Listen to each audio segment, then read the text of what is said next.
ഇല്ലെങ്കിലും നമ്മൾ വെറും പറയും തന്നെ. ഇതെന്റെ പാന്റാണ്, ഇങ്ങോട്ട് ഊരിത്താ. ഊഞ്ചണം അല്ലെങ്കിൽ ഒരു 3 രൂപയെങ്കിലും തന്നാ മതി. എന്തിനാ? ഒരു ശമ്പു അടിക്കാനാ. എന്റെ ഇരുന്ന് ശമ്പു തീർന്നു പോയി, അതുകൊണ്ടാ. ഇങ്ങോട്ട് വാ കൊച്ചുമയില്. എന്തായാലും അവൻ ചമ്പു ചോദിക്കാൻ 3 രൂപ ചോദിച്ചല്ലേ, 3 രൂപ തരാം. അല്ലെങ്കിൽ ചൈനീ കൈനിയും മേടിച്ചു കൂടെ? വേണോ? ചൈനീക്കന് വേണോ? വേണ്ടേ?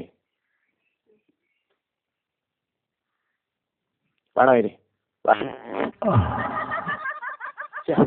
പറിച്ച പരിപാടിയായി പോയി. എന്തിനാട്ടത്?